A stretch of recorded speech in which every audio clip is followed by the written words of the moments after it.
Bismillah. Assalamualaikum warahmatullahi wabarakatuh. Alhamdulillah hamdan katsiran tayyiban mubarakan fih kama yuhibbu rabbuna wa yarda. Asyhadu an la ilaha illallah wahdahu la syarika lah wa asyhadu anna Muhammadan abduhu wa rasuluh. Allahumma salli wa sallim ala nabiyyina Muhammad wa ala alihi wa sahbihi ajma'in. Amma ba'd. Alhamdulillah, bapak-bapak, ibu-ibu yang semoga dirahmati oleh Allah, kita bersyukur kepada Allah Subhanahu wa ta'ala. Kita diberikan nikmat oleh Allah Subhanahu wa ta'ala yang sangat banyak, yang sangat melimpah. Seandainya kita menghitung nikmat yang diberikan oleh Allah Subhanahu wa ta'ala kepada kita, maka kita tidak akan pernah sanggup menghitungnya. Alhamdulillah jamaah, saya jujur saja merasa senang, bahagia ya melihat anak-anak di masjid. Rame ya? Ya rame. Bagus Pak. Jangan dimarahin ya. Karena tidak semua masjid bisa seperti ini. Ini bisa ada anak-anak rame lari-lari ya. Itu nikmat. Dan kita bersyukur atas nikmat tersebut. Jauh lebih baik mereka berada di masjid, rame di masjid, main di masjid, daripada di jalanan sana. Ya, itu lebih baik. Alhamdulillah saya senang melihat hal ini.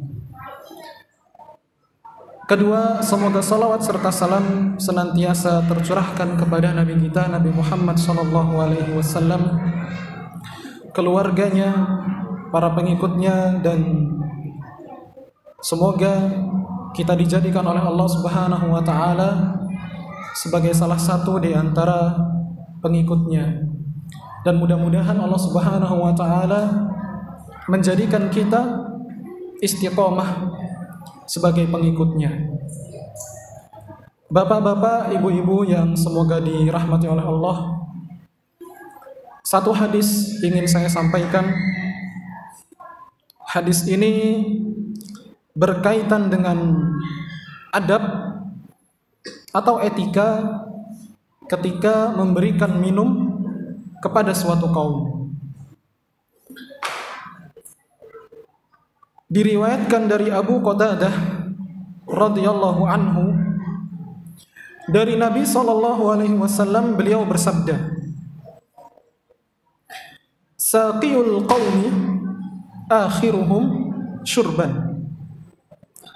Bahwa orang yang memberikan minum untuk suatu kaum, maka dianjurkan sebaiknya, seyogyanya atau sepantasnya dia minum yang paling terakhir.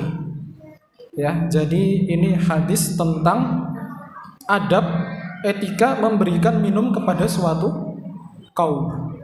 Jadi kalau kita itu membagikan minum, bapak-bapak, buka puasa gitu ya, itu dianjurkan untuk kita minum yang terakhir. Ya, karena apa? Karena dikhawatirkan nanti kaumnya banyak, ya kan? Ternyata minumnya nggak cukup, ya kan? Sementara kita sudah minum duluan. Sebetulnya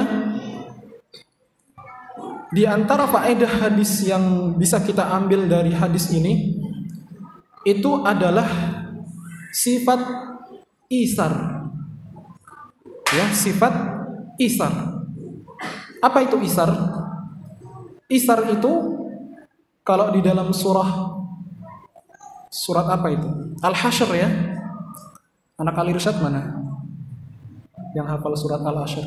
Oh, itu ada Yafi. Mas Yafi, gimana bunyinya? Surat Al-Hasyr tentang isar. Wa ya'siruna ala anfusihim ya, wa yu'siruna ala anfusihim walau kana bihim khasasah. Nah, Masya Allah. Itu juz 28 Pak, surat Al-Hasyr. Isar itu adalah memberikan atau lebih mementingkan kepentingan orang lain dibandingkan kepentingan diri sendiri. Itu namanya isar. Dan ini adalah termasuk di antara salah satu akhlak yang mulia. Ya, meskipun di dalam hadis ini tidak disebutkan kalimat isar, tapi secara tersirat, secara implisit, secara isyarah menunjukkan bahwasanya agama Islam ini adalah agama yang menganjurkan kepada pemeluknya untuk memiliki sifat isar, yaitu sifat memberikan atau mementingkan kepentingan orang lain lebih daripada kepentingan diri sendiri. Kalau kita melihat sejarah kembali ya jamaah, tentang kisahnya siapa? Kaum Ansor dan Muhajirin. Tahu nggak Pak? Tahu kaum Ansor itu yang mana Pak? Yang mana coba? Ada yang tahu? Madinah ya. Madinah. Kalau Muhajirin dari Mekah, dia hijrah ke Madinah. Hijrah dari Mekah menuju Madinah. Kaum Ansor dan Muhajirin. Nah, kaum Ansor ini termasuk salah satu di antara teladan kita dalam hal yang berkaitan dengan sifat isar, akhlak isar. Bahkan ya Pak, mereka itu saking isarnya. Isar itu apa? Ya tadi ya, mementingkan orang lain dibandingkan diri sendiri.